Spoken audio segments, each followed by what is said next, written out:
안녕하세요. 오늘의 사연입니다. 저는 서울에 사는 김수빈이고 31살입니다. 남편은 2살 연상이고 우리는 사내 연애 후 결혼했어요. 결혼 후에도 일을 계속하기로 했기 때문에 저는 부서를 옮기게 되었어요. 부부가 같은 부서에서 계속 근무하는 걸 주변 사람들이 눈치를 주는 분위기가 있었거든요. 한동안은 업무에 익숙해지기 위해 야근을 하기도 했지만 익숙해지면서 그런 일도 없어지고 정시에 퇴근할 수 있게 되었어요.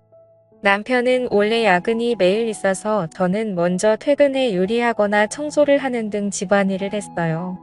원래 전 요리를 잘했는데 그건 다 엄마 덕분이에요. 엄마는 요리를 잘해서 동네에서 유명했어요. 동네 친구들을 초대해 식사 자리를 자주 가지셨거든요. 엄마가 만드는 요리는 반응이 좋아서 저도 따라하고 싶다는 생각을 많이 했어요. 제가 엄마에게 요리를 배우기 시작한 건 초등학교 때부터예요. 쉬운 계란 요리부터 시작해서 다양한 요리를 차츰차츰 익혀 나갔어요. 그래도 엄마를 따라갈 수 없을 정도로 엄마의 요리에 대한 열정은 대단해요. 그런 엄마가 얼마 전 쓰러지셨어요. 말기암으로 시한부 판정을 받으셨거든요. 사실 아빠도 1년 전에 돌아가셨는데 엄마가 많이 외로웠을 것 같아요. 저는 당황하면서도 엄마를 위해 무엇을 할 수 있을까 고민해봤어요. 엄마는 병원 치료를 거부하고 집으로 돌아가길 원하셨어요. 어차피 병원에 있어도 지루할 텐데 집에 가서 좋아하는 요리를 하고 싶다는 엄마의 마음을 저도 받아들여 엄마를 곁에서 보살피기로 했어요. 그리고 한동안은 직장도 휴가를 내기로 했어요. 남편도 이해해줬고요. 반년 동안 저는 엄마의 요리 레시피도 노트에 받아 적고 엄마를 곁에서 보살폈어요. 그렇게 반년이 지난 어느 날 엄마는 아빠 곁으로 떠나셨어요. 엄마의 마지막이 행복했을지는 모르겠지만 평온한 얼굴로 돌아가신 건 분명했어요. 이제 제게 남은 건 많은 요리 레시피와 유산이었어요. 엄마에게 물려받을 유산이 꽤 있었고 외동딸인 제가 모두 물려받게 된 거죠. 남편에게 물려받을 유산에 관해 이야기했는데 금이나 값비싼 액세서리는 은행 대여금고에 보관하는 게 안전하지 않겠냐고 하더라고요. 저는 남편의 조언에 따라 대여금고를 빌리기로 했어요. 그리고 대여금고 열쇠는 집에 있는 금고에 넣어 보관하기로 했고요. 그 사실을 아는 사람은 남편과 저뿐이어야 했어요. 그런데 남편이 실수로 시어머니에게 말했던 거예요. 유산 전부를 이야기한 건 아니지만 시어머니는 상당한 금액이 제 손에 있다는 걸 알게 된 것이죠. 원래 전 시어머니와 사이가 좋지 않았어요. 그런데 요즘은 시어머니가 집에 자주 오시더라고요. 또 약속을 잡아 커피 한잔 하자고 하기도 하고요. 이런 것들이 제 유산을 노린 것인지는 모르겠지만 시어머니의 행동은 분명 이상하다는 생각이 들었어요. 참고로 시댁은 시아버지와 도련님이 한 명 있어요. 시아버지는 과묵한 분이라 여러 번 마주치긴 했지만 대화할 기회는 별로 없었어요. 도련님도 별로 안 친하고요. 시어머니와 지금까지의 대화는 시어머니가 제 외모나 사소한 것들을 괜히 트집 잡거나 예민하게 구시고 그런 말을 들은 저는 고분고분한 성격이 아니라서 할 말하거나 맞받아치는 대답을 하곤 했어요. 시어머니를 말로 이기려 들면 이야기가 길어질 수 있다는 걸 알지만 할 말은 해야 하는 성격이거든요. 그런데 엄마가 돌아가시고 나서 시어머니가 조금 달라졌어요. 저보고 자기를 진짜 엄마라고 생각해도 된다고 말하고 그동안 쌓인 것 있으면 풀라면서 미안하다고 하시는 거예요. 솔직히 별로 내키지 않았지만 차마 입을 놀릴 순 없었고 그저 애교 섞인 미소를 지으며 감사합니다 라고 답하는 것 외엔 할 말이 없었어요. 그러던 어느 날입니다. 남편이 출장을 가게 되었어요. 1년에 몇 번 없는 남편의 출장이라 저는 처녀 시절로 돌아간 기분으로 퇴근 후 동료들과 술을 마실 계획을 세우고 있었어요. 그런데 남편이 제가 하는 이야기를 들었더라고요. 나 출장 가면 나가서 밥 먹으려고. 그러려고 동료랑 술이라도 한잔 할까 싶어. 괜찮지? 남편은 제게 괜찮다고 했고 집에만 잘 들어오라고 하더라고요. 남편과 이런 대화를 나누고 있었는데 우리 대화를 몰래 듣고 있던 사람이 있었어요. 사실 집에는 도청 장치가 설치되어 있었다는 걸 나중에 알게 되었거든요. 남편이 출장을 가는 날 남편을 배웅해주고 저도 회사로 출근을 했어요. 하지만 설마 밤에 섬뜩한 일을 겪게 될 줄이야. 그날 제 업무는 깔끔하게 마무리 지었고 정시에 퇴근하고 오랜만에 여자들끼리 술자리를 가졌어요. 동료들과 술 한잔 하자고 했을 때 여자들끼리 모이자고 제안한 건 상사였어요. 그 상사는 언니 같은 느낌의 믿음직스럽고 멋진 분이죠. 그래서 여자들끼리 모임을 하게 되었고 분위기 좋은 곳으로 예약도 했어요. 우리는 즐거운 시간을 보냈고 3시간 정도가 흘러 내일 업무에 지장을 줄 것 같아 해산하기로 했어요. 기분 좋게 집에 가서 행복한 기분으로 잠을 자고 싶었지만 그럴 수 없었어요. 쉬기가 오른 채로 집에 도착하니 현관문이 열려 있었거든요. 어라? 왜 열려 있지? 저는 불안한 마음에 현관에 놓여 있는 남편의 골프채를 하나 꺼내 손에 쥐었어요. 그리고 방들을 둘러보았어요. 거실, 부엌, 작은 방, 안방 그리고 마지막으로 제 서재로 향했어요. 서재에는 제 금고가 있었어요. 설마 하는 마음으로 서재를 향했는데 안에서 한 남자가 뛰쳐나왔어요. 제가 비명을 지르자 그 남자는 금고를 든 채로 순식간에 현관문으로 도망가더라고요. 놀래서 손에 들고 있던 골프채를 휘둘러 봤지만 허공에다가 휘두를 뿐 맞진 않았어요. 그렇지만 다행히 저는 범인의 얼굴을 본 것 같았어요. 모자와 마스크로 얼굴을 가렸지만 눈이 인상 깊었거든요. 아니, 누군가를 닮았다고 해야 할까요? 범인이 도망쳐서 혼자 고민하다가 일단 누군가의 도움을 받아야겠다는 생각에 시어머니를 부르기로 했어요. 오늘 아침 남편이 무슨 일이 생기면 시어머니에게 도움을 받아라고 말했던 게 떠올랐거든요. 시어머니에게 전화를 걸었더니 도대체 뭐가 들어있는 거지? 이런 생각이 들 정도로 큰 가방이었어요. 저는 20분 동안 어느 정도 범인의 정체를 파악하고서는 경찰서에 갈 준비를 했어요. 시어머니는 우리 집에 도착하자마자 범인의 얼굴을 봤냐고 묻더라고요. 우선 저부터 걱정해줘야 하는 게 맞지 않나요? 그런 생각이 들었지만 일단 질문에 대한 대답으로 보였다고 했어요. 그리고 지금 당장 경찰서에 가려고 한다고 말했고 시어머니에게 함께 가자고 했어요. 근데 갑자기 시어머니는 들고 있던 커다란 가방에서 사시미를 꺼내 들었어요. 봤다면 어쩔 수 없지.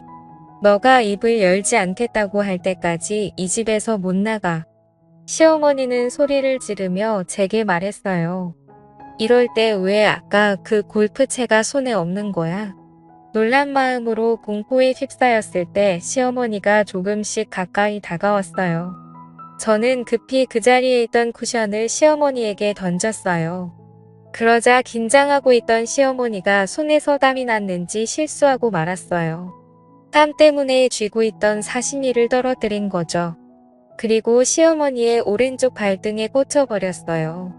시어머니는 발을 부여잡고 비명을 지르는데 비명을 지르는 시어머니 때문에 어쩔 수 없이 119를 불렀어요.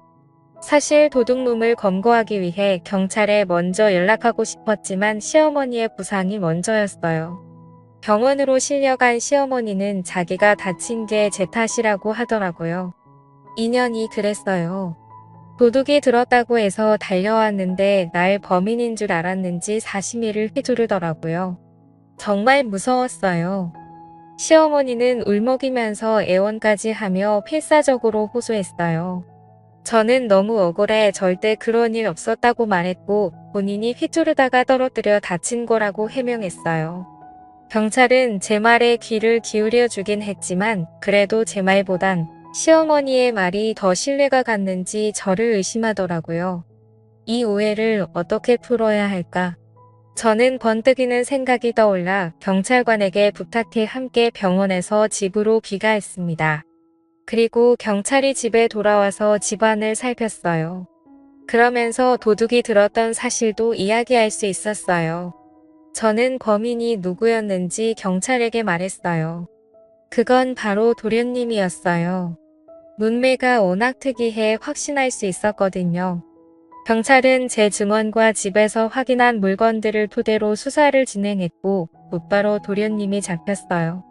알고 보니 집에서 금고를 해체하는 작업을 하고 있었던 거죠. 이유는 금고 안에 내용물을 손에 넣으려고 했던 거였고요. 도련님은 금고의 열쇠는 없고 노트만 들어있었다며 열받아서 노트를 다 찢어버렸다고 했어요. 그 내용물이야말로 제가 가장 소중히 간직하고 싶은 물건이었는데 말이죠. 다음날 남편은 출장에서 급히 돌아왔어요. 그리고 남편에게 모든 상황을 이야기했어요. 먼저 집에서 경찰관에게 확인받은 물건은 소형 방범 카메라였어요.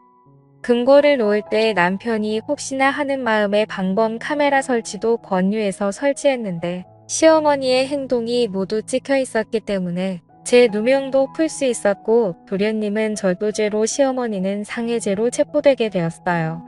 다음으로 도련님이 훔쳐간 금고에 관한 이야기예요. 사실 우리 집에는 금고가 2개가 있었는데 하나는 도련님이 가져간 거고 다른 하나는 대여금고 열쇠가 들어있는 금고예요. 대여금고 열쇠가 들어있는 금고는 서랍형 금고인데 서재 책상 서랍 안에 자리 잡고 있어요. 도련님이 가져간 금고에는 제게 소중한 물건들이 들어있는데 그건 엄마가 남겨주신 엄마의 요리 레시피 모음집이에요. 그런데도 그냥 노트인 줄 알고 도련님이 찢어버린 거죠. 왜 도련님이 우리 집에 도둑질을 왔는지에 대해 이야기를 들어보니 도련님은 원래 직업도 없이 방황하던 중에 최근 경마에 빠져서 빚이 생겼다네요. 그래서 빚톡촉 때문에 시어머니에게 사정을 얘기했는데 제가 유산을 꽤 많이 물려받았다는 말을 듣고 우리 집 금고를 노렸다는 것이었죠. 역시 엄마가 돌아가신 후 시어머니의 모습이 이상했던 건 이 때문이었어요. 그렇게 생각하니 정말 안타깝고 완전 콩가루 집안이에요. 도련님을 도둑으로 만든 건 분명 시어머니니까요. 이 이야기를 들은 남편은 크게 분노했어요. 그리고 이 사실을 알게 된 시아버지도 역시 분노했고 시아버지는 곧바로 시어머니와 이혼 절차에 들어갔다고 해요. 그리고 시간이 흘러 쉽지 않았지만 시어머니와 시아버지는 어떻게든 이혼이 됐다고 하네요. 시아버지는 그래도 재산 분할은 해줬다고 해요. 그렇지만 저는 시어머니에게 합의금을 받았어요. 아마 재산 분할로 받은 돈이 저한테 합의금으로 왔을 거예요. 시어머니는 초범에다가 합의가 돼서 운이 좋아 집행유예로 끝났어요. 다소 억울한 판결이었지만 어쩔 수 없었어요. 도련님은 실형을 선고받아 감옥에 가게 되었어요. 아마 감옥에서 나오면 어마어마하게 불어난 빚이 기다리고 있을 텐데 나름 꽃이네요.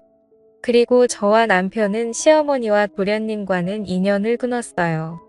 남편이 다시는 만나고 싶지 않다고 했거든요. 그리고 유산은 지켰지만 소중한 엄마의 레시피 책은 찾을 수 없었어요.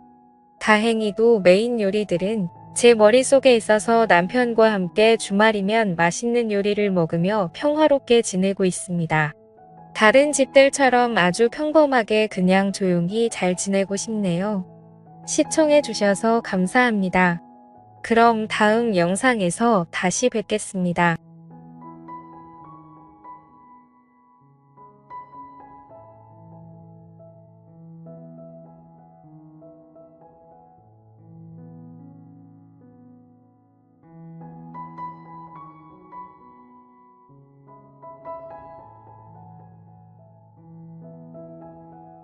안녕하세요.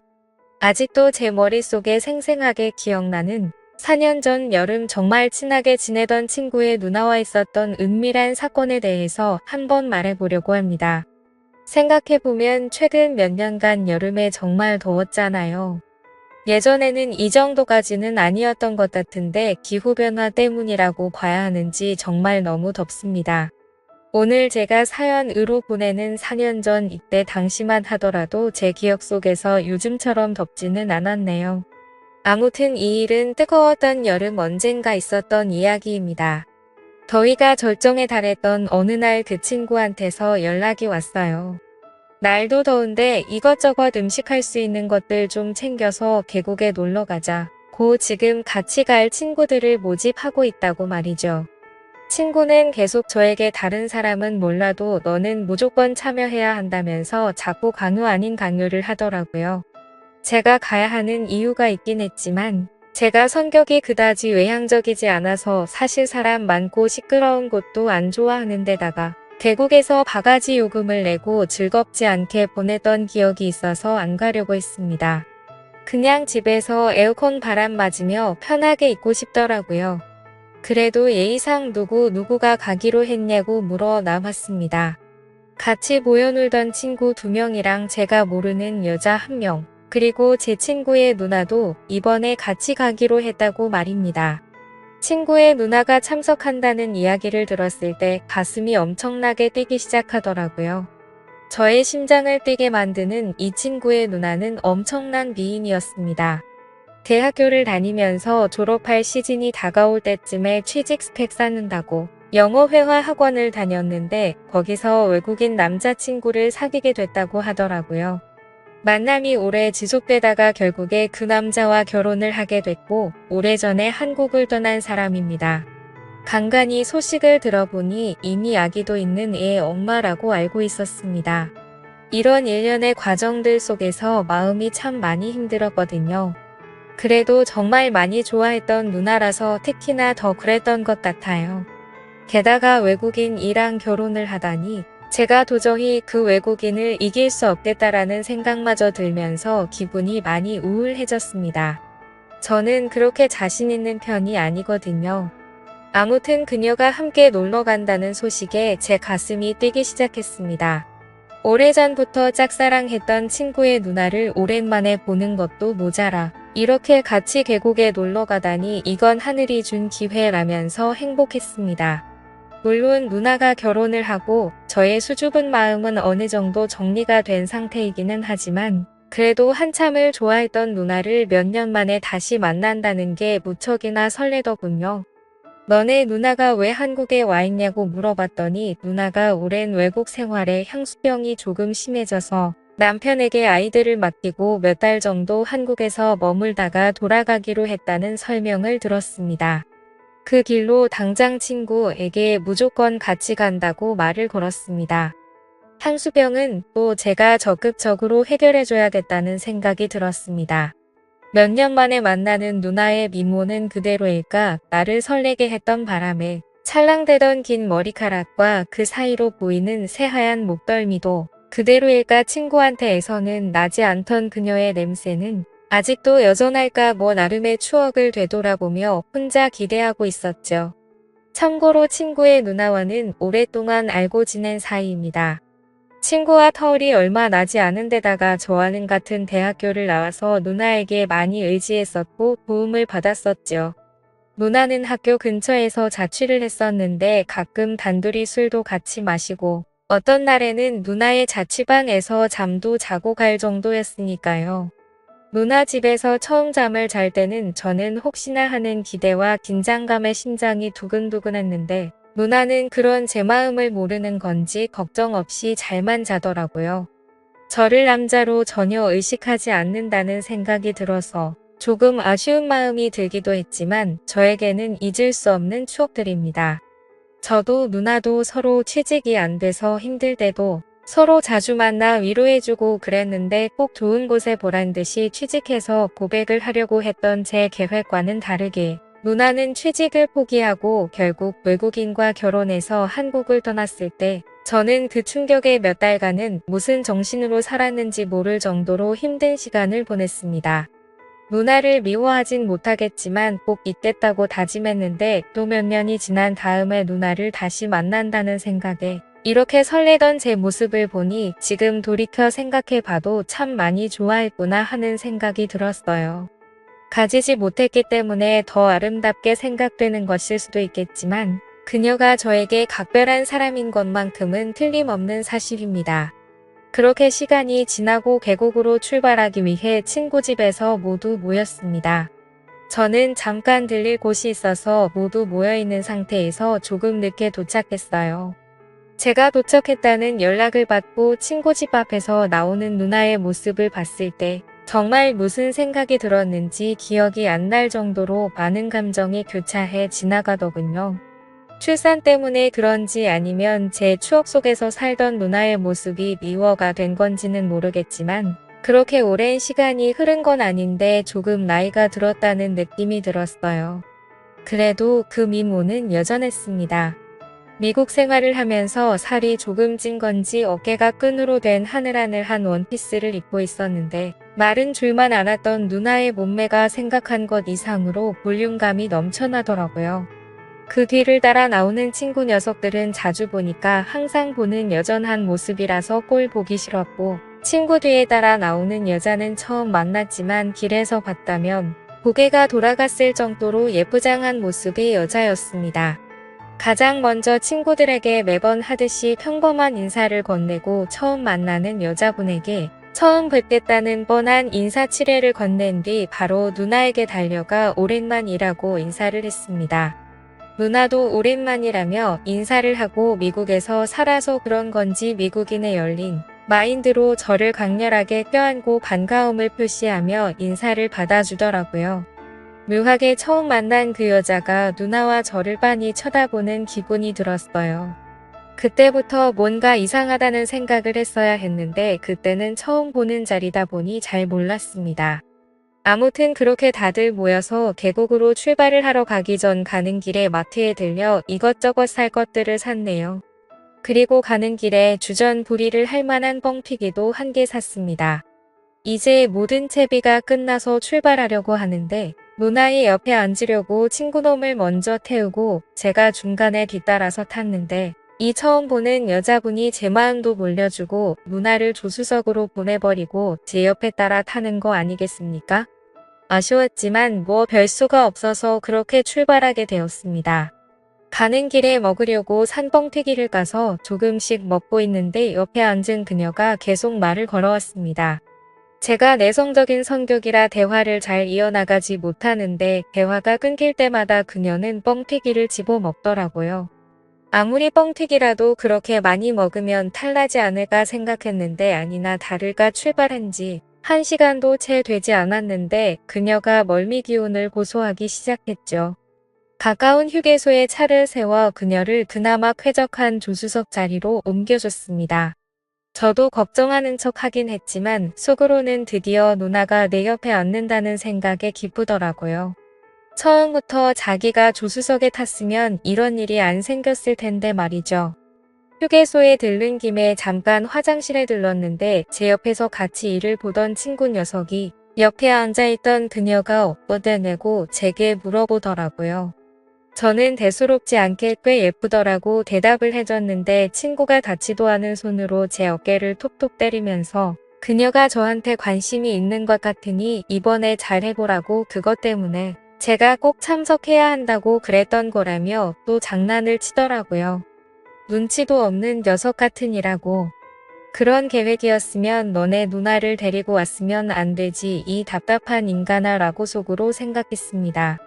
물론 그녀도 관심이 갈 만한 미모를 가진 매력적인 여성이었지만 지금 제 머릿속에는 오직 누나의 생각만으로 가득했기 때문에 그런 말을 들었어도 마음에 조금도 동요가 가지 않았어요. 다시 차로 돌아와 드디어 누나가 제 옆자리에 앉은 채로 차는 출발하게 되었습니다. 이제서야 본격적인 여행이 시작된 것 같은 기분이었습니다. 차에 타자마자 누나가 갑자기 저에게 가깝게 밀착을 하더니 저에게 귓속말로 드디어 옆에 앉았네라고 나지막하게 말을 건네는 겁니다. 그 말을 듣자마자 무슨 소린가 하고 가슴이 두근두근 거렸는데 곧바로 뻥튀기를 집어들며 이게 얼마나 먹고 싶었는지 아냐면서 짓궂은 미소를 지으며 말을 하더군요. 그런 미소도 참 예쁘다고 느꼈습니다. 느닷없이 가깝게 다가와 저에게 장난을 치는 누나에게서 나는 향기가 너무 좋아서 별 뜻 없다는 걸 알고 있으면서도 기분이 너무 좋더라고요. 작은 차에 5명이 억지로 낑겨 타고 있는 상태에 바리바리 싸들고 온 짐이 많아서 뻥튀기 봉지를 제 무릎 사이에 두고 있었어요. 누나도 진짜로 뻥튀기가 너무 먹고 싶었는지 제 다리 사이에 있는 봉지에 계속 손을 넣으면서 허겁지겁 뻥튀기를 먹고 있더라고요. 그런데 제 다리 사이를 의식하지 않고 손을 가져다 대는데 바스락거리는 게 너무 직접적으로 느껴졌습니다. 저도 모르게 의자의 등을 바짝 기대고 뻣뻣한 상태로 몸에 힘이 들어가더라고요. 그리고 뻥튀기를 바로 잡지 않고 뭔가 휘적휘적 거리다가 하나를 들고 가는 기분이라곤 할까요? 고개를 돌리니 옆자리 친구 녀석은 이미 골아떨어져 있고 다시 누나 쪽으로 고개를 돌리니 끈이 얇고 깊이 파인 원피스 사이를 보는데 코피가 쏟아져 나오랬습니다. 아무튼 자꾸 누나가 자극하는 모습에 아무리 딴 생각을 해도 멈출 수가 없더라고요. 제가 불편하게 몸을 이리저리 베베 꼬고 있는 모습을 보고 누나가 눈치를 챘는지 그때부터 이상하게 누나는 뻥튀기 봉지의 한 곳만 계속 파먹기 시작했습니다. 거기서 누나가 갑자기 과감하게 다가오기 시작하는데 제 상태를 알고는 장난을 치는 듯 하더라고요. 결국 그런 장난에 저도 모르게 소리가 터져 나왔습니다. 조수석에 앉아있던 저를 좋아한다던 그 여자가 그 소리를 듣고는 고개를 휙 돌려 뒤를 바라보는데 누나는 아무 일도 없는 듯이 봉지에 손을 넣고 뻥튀기를 먹는 척하고 있었죠. 아무튼 차 안에서의 사건은 계곡에 도착함과 동시에 끝나고 말았습니다. 저는 누나가 왜 그런 건지 정말 많이 당황했거든요. 과감한 누나의 접근에 영문도 모른 채 속수무책으로 당해버렸지만 사실 느낌은 정말 좋았습니다. 차에서 내리고 친구들과 같이 짐을 내리고 있는데 아이스박스를 누나가 들고 갔다가 저에게 다가오더니 내가 아직 쓸만한가 봐. 이렇게 말하더군요. 애돌 딸린 아줌마를 보고 어떻게 그렇게 될 수 있냐면서 묘한 표정으로 저를 바라보며 웃더라고요. 당황한 저는 누나가 예뻐서 그런 거라고 대충 넘기려고 대답을 했는데 오히려 그 말이 누나에겐 스위치가 된 듯 했습니다. 짐 정리가 끝나자마자 누나는 혼자서 조용히 쉬고 있는 저에게 오더니 갑자기 제 몸을 확 끌었고 서로의 마음을 확인하려는 찰나였습니다. 그때 갑자기 저를 부르는 소리가 들렸는데 그쪽을 바라보니 제게 관심이 있다던 그녀였습니다. 여신같이 예쁜 그녀였지만 그때는 정말 얼마나 회방꾼처럼 보이던지요. 저를 의심스러운 눈초리로 바라보고 있었지만 아무 일도 없었던 것처럼 일행들에게 돌아왔고 누나도 화장실이 왜 이렇게 멀리 있냐며 투덜대면서 능청스럽게 우리와 합류했습니다. 계곡에서 놀 때 처음 보는 그녀는 저에게 껌딱지처럼 붙어서 제 근처에서 떨어지지 않았습니다. 계속 눈앞에서 알짱거리는 게 딱 저한테 관심이 있다는 게 느껴졌습니다. 물론 계곡에서 물놀이를 하고 근처 숙소에서도 맛있는 음식을 많이 먹었죠. 그렇게 신나게 놀고 나서 저는 누나와 따로 만났습니다. 예전부터 정말 많이 좋아했다면서 누나에게 제 마음을 전했고 그날 이후로 누나가 출국할 때까지 연인처럼 서로의 마음을 나눴습니다. 누나에게 그냥 여기서 나랑 살면 안 되냐고 고백을 했지만 누나는 애 엄마한테 못하는 소리가 없다며 내년은 아니지만 한국에 자주 오겠다며 그때마다 연락할 테니 저한테 결혼을 하지 말라고 하더군요. 그렇게 저에게 좋은 신호를 많이 보내준 그녀는 저를 달래고는 돌아가고 말았죠. 그 뒤로 누나는 매여름마다 한국에 와서 가끔 저와 시간을 보내고 있지만 지금은 상황이 상황인지라 벌써 못 본 지가 몇 년이 다 돼가네요. 가끔씩 SNS를 통해 그녀의 근황을 확인하고 있습니다. 언젠가 다시 볼 수 있을까요? 참. 그리고 그때 그 여우가던 처음 만난 그녀는 지금 저와 연인 사이가 되어 있습니다. 여자의 촉이 진짜 있는 건지 이따금 그때 계곡에서 누나랑 뭐 했냐고 물어보곤 하는데 대충 둘러대고 있습니다. 지금 만나는 이 사람도 외모가 출중해서 그런지 매번 행복합니다. 다만 친구의 누나와 있었던 만큼의 추억이 없어서 그렇지 그녀도 매력적인 사람입니다. 내년에는 조금 상황이 나아져서 누나가 한국에 또 놀러 오면 좋겠네요. 천벌을 받아 마땅한 상황이지만 그래도 저는 아직도 누나를 못 잊고 지내고 있습니다. 그럼 이만 사연 줄이겠습니다. 제 사연을 들어주신 모든 분들께 감사합니다.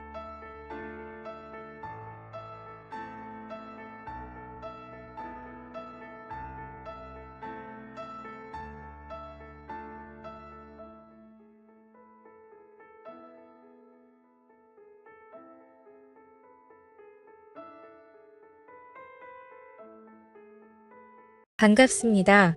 오늘의 사연 시작하겠습니다. 최근까지도 아이 갖는다고 이것저것 시도해보고 했던 것 같은데 처형 몸만 상하고 별 효과는 없었습니다. 그런데 그 과정에서 아이가 안 생기는 게 네 탓이니 내 탓이냐 하면서 동서랑 자주 싸움이 있었던 것 같습니다. 처형네랑 저희 집이 동네는 다르긴 한데 차로 움직이면 20분 정도 되는 거리밖에 안 되거든요. 그래서 처형이 동서랑 싸우면 저희 집에 와서 머물다 가고 그랬습니다. 저희도 아들 둘이 어려서 애 엄마가 엄청 고생이거든요. 그래서 울고불고 질질 짜고 있는 처형을 달래주는 몫은 항상 제 역할이었습니다. 아내도 술을 좋아하긴 하는데 둘째 때문에 술도 못 마시고 하니 결국 처형 술 한 잔 주면서 달래주는 일은 항상 저의 몫이나 마찬가지였습니다. 처음에야 사정이 딱하긴 했는데 솔직히 저도 회사 일 마치고 오면 온몸이 천근만근이었는데 억지로 처형 술상대까지 해줘야 되는 상황이 좋지만은 않았습니다. 그런데 처형 넋들이 들어주면서 몰랐던 사실을 알게 되었는데 동서가 제정신처럼 보이지는 않더라고요.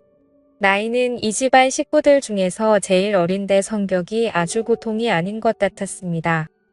다혈질이라서 욱하는 성질이 있어서 돌발 행동도 많이 하고 젊은 시절에 어디서 좀 놀았는지 입도 걸걸해서 한번 뗀또가 나가면 그게 집 밖이 되었든 누가 되었든 간에 가리지 않는다고요. 그러니 행복하자고 결혼한 처형이 5년 가까운 결혼 생활하면서 얼마나 고생을 했을지 이해가 가더군요. 그래서 그 이후부터는 귀찮아하지 않고 처형이 또 무슨 일이 되었든 우리 집으로 피신을 오게 되면 저도 눈치 주지 않고 잘해줬습니다. 차라리 이혼하라고 조언까지 해주기까지 했습니다. 그래봐야 처형도 똑같이 30대 초중반인데 요즘 갔다 온 거 가지고 뭐라 하는 사람도 없고 처형은 아이도 없지 않냐고요. 참아가며 사느니 차라리 한 살이라도 젊을 때 새 사람 만나서 새 출발하는 게 어떻겠냐 했지요. 처형은 못할 소리 하지 말라면서 아무리 그래도 어떻게 이혼을 하느냐 세상이 바뀌었다고 해도 사람들이 색안경 끼고 보는 거 똑같다고 하면서 주저하는 모습이었습니다. 본인 인생인데 제가 이래라 저래라 할 것도 아니고 그러냐고 하고 말았지요. 그냥 제가 해준 말은 조언 정도로만 들으라고 했습니다. 그런데 또 막상 이혼한다는 생각을 하니 처형 입장에서 뜨끔했나 봅니다. 그 뒤로부터는 한동안 싸움이 없던 건지 저희 집에 울면서 찾아오는 일이 거의 없었거든요. 좋은 게 좋은 거라고 어쨌든 둘이 사이가 좋아진 거면 잘 된 거지 하고 말았습니다. 그리고 나서 얼마 뒤에 좋은 소식이 들려오더라고요. 드디어 처형이 아이를 가지게 된 겁니다. 그것도 그런 게 저희는 결혼도 더 늦게 했는데 아이가 둘이었는데 처형은 아무 소식은 없었으니 얼마나 오랜 기다림이었겠습니까? 이제 애도 생기고 하면 동서도 처형한테 함부로 대하지 못하겠지 싶었고 축하해준다고 저희가 비싼 밥도 한턱 고하게 쓰고 축하해주고 그랬습니다. 그런데 그렇게 축하해주고 나서 얼마 지나지 않아서 처형 아이가 잘못되었다는 안타까운 소식을 듣게 되었습니다. 입원한 처형 보러 간다고 부랴부랴 찾아갔죠. 아내가 애들 시댁에 맡기고 온다고 부랴부랴 먼저 차를 끌고 나갔고 저도 회사에서 곧바로 처형 입원한 병원으로 향했습니다. 병원에 가니까 장모님하고 처형이 이렇게 둘만 있더군요. 제가 도착하고 나서야 잠깐 바람 좀 쐬러 장모님이 자리를 비우셨는데 어떻게 해야 할지 모르겠어서 처형한테 무슨 말을 해야 할지 모르겠다고 옆에서 위로의 말을 건네니 처형이 갑자기 저를 와라 끌어안고는 펑펑 울기 시작했습니다. 처형이 우리 집에 와서 신세 한탄하면서 자주 울기도 했는데 그날의 슬픔은 제가 가늠할 수 없을 만큼 그동안 제 앞에 흘렸던 눈물보다 더 큰 슬픔이 있었을 겁니다. 그래서 저도 처형 등을 토닥이면서 반대쪽 손으로는 머리를 쓸어내려주고 있었습니다. 그게 제가 무슨 다른 마음이 있던 건 아니고 정말 슬퍼하는 처형을 조금이나마 위로해주고 싶었기 때문입니다. 그러고 있는 나중에 동서가 병실 문 벌컥 열고 들어왔습니다. 처형이 제 품에 안겨 있었긴 했지만 당황스럽지는 않았습니다. 애초에 그 상황에서 제가 처형에게 무슨 흑심을 품고 그러고 있던 게 아니었으니 말이죠. 그런데 동서는 저한테 두 사람이 지금 뭐 하는 거냐면서 난리법석을 떨더군요. 손이 동서다 보니 제가 나이가 어린데 저한테 큰 소리 치는 거. 그런 거 평소에는 신경도 안 쓰고 그냥 넘어가는 편인데 아주 기세가 등등해서 저랑 처형을 아주 이상한 놈 취급을 하고 있더라고요. 저야 둘째 치더라도 지금 지 와이프가 애 떨어져서 병원에 입원한 상황인데 꼭 저딴 식으로 생각을 해야 했나 싶고 어이가 없어서 정신 좀 똑바로 차리고 살라고 한마디 해줬고 결국엔 둘이 싸움으로 번지게 되었습니다. 상황은 늦게 도착한 와이프가 장모님하고 같이 다시 병실로 들어오면서 일단락되기는 했는데 남편이라는 놈이 저래도 되나 싶을 정도로 어이가 없더군요. 아무튼 그 일이 있던 후부터 처형은 더욱더 저희 집에 자주 찾아오기 시작했습니다. 그동안은 그래도 뜸하게 찾아왔는데 이제는 틈만 나면 찾아오는 것 같더라고요. 둘이 사이도 안 좋아져서 그 뒤로 거의 집에서 말도 안 하고 그런다면서요. 거의 이틀 3일에 한 번 골로 찾아오고 그게 나중 가니까 아예 자고 가기 시작하고 자고 갈 때는 재울 곳이 머뜩 차나서 제가 거실 소파에 이불 피고 자고 방에서 아내랑 둘이 자기 양보를 해줬거든요. 처형은 제가 자기 때문에 소파 생활을 하는 걸 보고 미안해 하면서도 제부는 참 친절하던지 자기도 제부 같은 사람을 만났어야 하는 둥 연상의 남자가 역시 좋구나 하는 둥 제 칭찬도 같이 섞어서 하기 시작했습니다. 저는 당연히 그게 저한테 미안하니까 제 기분이라도 좋으라고 하는 소리라고 생각했고 그러다가 문득 둘이 화해를 안 하는 게 혹시 그날 병원에서 제가 동서랑 대판 싸웠던 것 때문에 그러는 건 아닐지 하는 생각이 들었지요. 처형이 측은하기는 했고 언제든 우리 집에 찾아오는 거 괜찮다고 했지만 이 정도면 뭐 거의 같이 사는 거나 다름없으니 좀 그런 게 있었어요. 그리고 나 혼자 숙이고 들어가서 해결될 문제라면 충분히 그래도 되지 않겠나 하는 생각도 들었습니다. 괜히 제가 자존심 부린다고 해서 처형하고 같이 살다시피 하는 것보다 한번 화해하는 시간을 가져보는 게 좋겠다는 생각이 들어서 마침 여름 휴가가 남아있는 게 있어서 2박 3일로 짧게 온 가족이서 여행을 다녀오기로 했어요. 애들은 장모님께서 봐주시기로 했고 장모님께서도 둘 사이 좀 잘 좀 회복시켜주던가 아니면 아예 둘 다 이참에 정리를 하게 하던가 저보고 잘 좀 부탁한다고 하더군요. 거기에 마침 운 좋게 바다 근처에서 펜션 운영을 하고 있던 친구가 있어서 적당히 싼 가격에 2박 3일간 머물 기회가 생기게 되었습니다. 출발은 한 곳에서 각자 집에서 쓰는 차를 끌고 출발을 했는데 도착하고 보니 처형네가 먼저 도착을 해 있더군요. 그런데 둘이 벌써 티격태격 싸우고 있는 겁니다. 처형은 동서한테 제보 좀 본받으라고 하면서 성질을 부리고 있었습니다.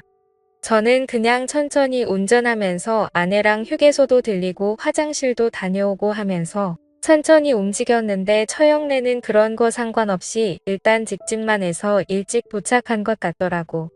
그 와중에 처형이 화장실이 급하기도 했는데 동서는 그런 거 상관없이 운전 오래 하기 싫다고 후다닥 도착 먼저 해버린 겁니다. 그래서 처형이 배려심이라고는 하나도 없다고 하면서 저랑 동서를 비교하면서 성질을 부리고 있었던 거고요. 저도 동서랑 오해도 풀고 두 사람 사이도 좋게 만들어주려고 온 육아인데 시작부터 저렇게 꼬이니 저도 머리가 다 아파왔습니다. 그래서 원래는 밤바다 구경도 좀 하고 해변도 거닐고 하려고 했는데 하는 수 없이 챙겨온 고기랑 술이랑 꺼내면서 일단 분위기 전환부터 하자고 바베큐 파티부터 시작을 해버렸지요. 준비를 하는데 동서는 하나도 도와주지 않더군요. 거기까지는 상관없는데 처형이 살랑살랑 흔들면서 오더니 저한테 애교까지 부려가면서 준비하는 걸 도와주기 시작한 겁니다. 제가 혼자 다 준비할 수도 있고 아내도 있는데 처형이 일부러 동서를 도발하려고 하는 건지 저랑 친한 모습을 보여주려고 하는데 너무 부담스러웠습니다.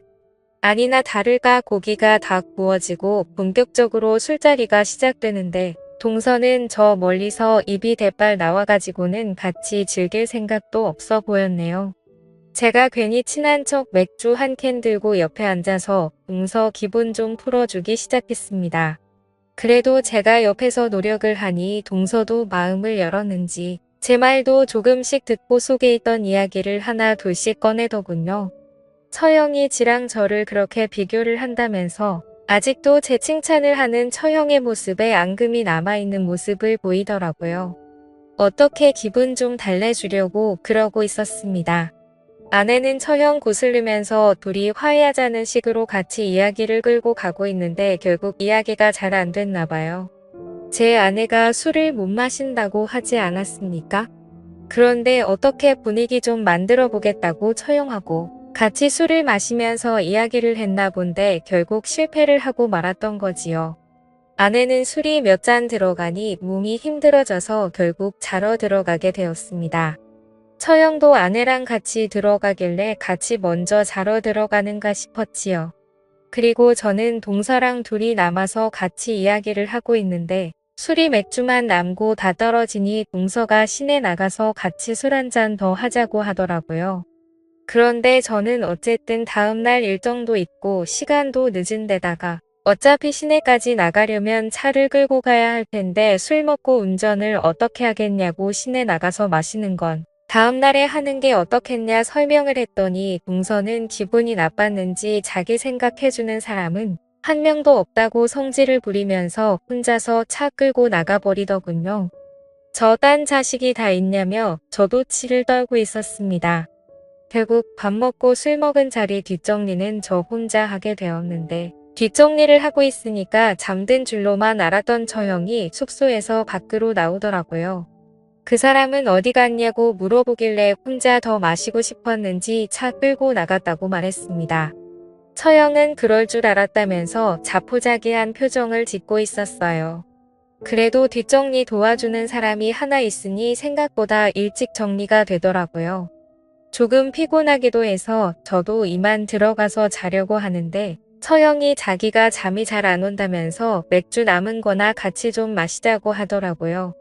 처형과 원래 술을 자주 마시기도 했기에 별로 불편할 게 없어서 그러자고 했는데 처형이 맥주를 한 캔씩 원샷을 하는 모습이 취하려고 일부러 저러는 건가 싶은 생각이 들었습니다. 아니나 다를까 술 기운이 확 올라와 있는 처형이 어지럽다면서 잠깐 기대서 쉬고 싶다면서 제 옆으로 와서 제 어깨에 머리를 기대는 거 아니겠습니까? 아무리 술을 잘 못 마셔서 먼저 취해 잠에 들었다지만 아내가 바로 코앞에 있는 숙소에 잠들어 있는데 이 광경은 아무리 아내라도 썩 좋아할 만한 장면은 아니었습니다. 처형이 거의 몸을 베베 꼬아서 저에게 안긴 듯 안기지 않은 듯 몸을 비틀어 저한테 기대고 있었거든요. 당연히 술 마시러 나간 동서가 돌아와서 이 광경을 본다면 이번에는 오해라고 설명할 만한 모습은 아니었습니다. 그래서 부담스러워서 처형한테 너무 가깝지 않느냐고 눈치를 줬지만 처형은 이미 그런 건 상관없이 저한테는 안돼 없이 자기 마음을 고백해오더군요. 전에 했던 말처럼 제부 같은 사람을 만났어야 했다.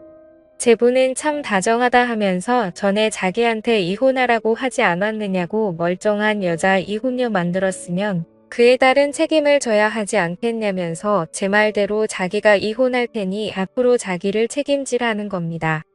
이혼하라고 말한 게 왜 책임을 져야 하는 거냐 물으니 자기가 이혼녀가 되었다가 다시 결혼 못하게 되면 아직 한참 된 아이인데 괜히 저 때문에 독수공방하게 되는 거 아니겠냐고 하더군요. 그러니 제 말대로 이혼을 하겠으니 자기가 외롭고 힘들 때는 제가 언제든지 그 모자란 걸 채워줘야 한다는 겁니다. 그러면서 계속 제 쪽으로 몸을 틀어버리면서 자기 볼따구를 제 얼굴에다가 가까이 가져다 붙이려고 하더라고요.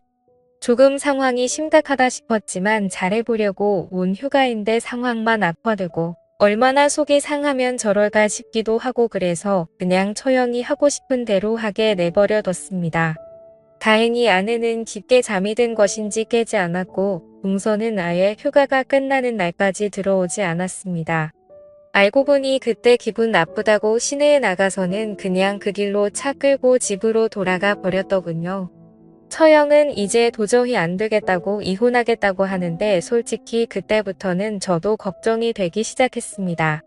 이미 처형은 그날 저에게 해소하고 싶었던 걸 모두 해소한 상황이었고 저한테 자기가 이혼하면 마치 제가 처형을 책임져야 한다는 듯이 말했던 게 문득 생각이 난 겁니다. 여태까지 이혼 생각이 없다던 처형이 왜 하필 저랑 그런 일이 있고 하루도 지나지 않아 마음을 바꾼 걸까요? 안 봐도 무슨 상황인지 뻔히 짐작이 되더군요. 이러다가 정말 저는 처형이 필요할 때마다 따라 나가서 풀어주는 놀이개가 되게 생겨버린 겁니다. 그래서 그때부터는 이혼도 생각해보라고 먼저 말하던 제가 처형한테 그래도 이혼까지 할 게 뭐 있느냐고 말리기 시작했습니다. 그런데 이번에는 아내랑 장모님이 나서서 처형 편을 들더군요. 더 같이 살아봐서 뭐 하겠냐며 이젠 끝이라고 하면서 오히려 처형한테 힘을 실어주기 시작한 겁니다. 그렇게 결국 처형은 이혼을 하게 되었고 그 이후부터가 아주 가관입니다. 제 퇴근 시간 맞춰서 처형이 저희 회사 앞에서 저를 기다리고 있더군요. 자신의 동생, 즉 그러니까 제 아내한테 전화해서 야근이 있다고 하던 무슨 이유를 대던지 하라면서 오늘 저녁에는 집에 들어가지 말라며 자기랑 같이 시간을 보내자는 겁니다. 처형한테 이건 아니지 않냐고 몇 번은 설득을 해봤지만 도무지 말이 통하지 않더군요. 그래서 같이 좀 시간을 보내자던 처형을 뿌리치고 저는 그냥 집으로 들어갔습니다. 그런데 집에 돌아오니 아내가 말도 안 되는 소리를 하는 겁니다. 어떻게 자기 언니의 부탁을 거절할 수가 있냐고 하면서 말이죠.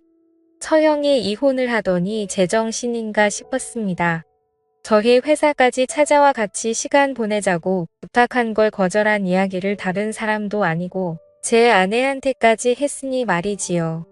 그런데 아내의 이어진 반응을 보니 아내도 제정신인가 싶더군요. 아내는 당장에 다시 처형한테 돌아가서 처형이 하고 싶은 대로 하게 두라는 겁니다. 심지어 그날 휴가지에서 밖에서 제가 처형과 뭘 하고 있었는지 아내는 그 장면을 전부 다 지켜봤다고 하더군요. 심지어 동서도 그날 돌아오는 길에 처형과 제가 그러고 있는 걸 보고 이혼을 결심했다고 하는 겁니다. 결과적으로 처형이 원해서 한 것도 있지만 그날 저랑 있었던 일 때문에 동서가 이혼을 결심한 것이라 하더군요. 언니 인생을 그렇게 만들어 놓고 도망치는 건 사람이 할 짓이 아니라면서 저보고 처형을 끝까지 책임을 지라는 겁니다. 아내한테 그건 분명히 오해라고 설명하고 아무리 오해가 있다고 해도 남편을 지 언니한테 양보하는 동생이 어디 있냐고 저도 따져 묻습니다만 아내는 그런 건 중요하지 않다고 하더라고요. 가장 중요한 건지 언니가 행복하게 살아야 한다고 하는 겁니다. 언니도 제정신을 차리면 더 이상 저한테 그러지 않을 거라면서 당분간만 언니 힘들지 않게 도와주라고 하는 겁니다. 그러면서 하는 말이 둘째 태어난 지 얼마 되지 않아서 아내도 몸이 힘들고 솔직히 저랑 생각도 없다고 그동안 저한테도 처형이 같이 있으면 서로 좋은 거 아니겠냐고 하더라고요. 자기도 좋고 지언니도 좋고 저도 좋고 전부 다 좋은 것만 있는데 아쉬운 게 뭐가 있느냐고요. 저는 아직도 그게 무슨 말도 안 되는 소리냐면서 거절하고 있기는 하지만 이제는 저도 뭐가 뭔지 모르겠습니다. 그냥 아내가 말하는 대로 좋은 게 좋은 거다 생각하고 처형이 원하는 대로 하게 해줘야 할지 아니면 이거지 같은 상황에서 빨리 발을 빼야 하는 건지 말이지요. 정말 생각지도 못한 상황 때문에 요즘 여러모로 너무 지치고 힘이 드네요. 모두 상처받지 않고 잘 해결할 수 있는 방법이 아예 없는 걸까요? 심란한 가운데 최대한 좋은 조언 많이 해주시면 참 감사하겠습니다.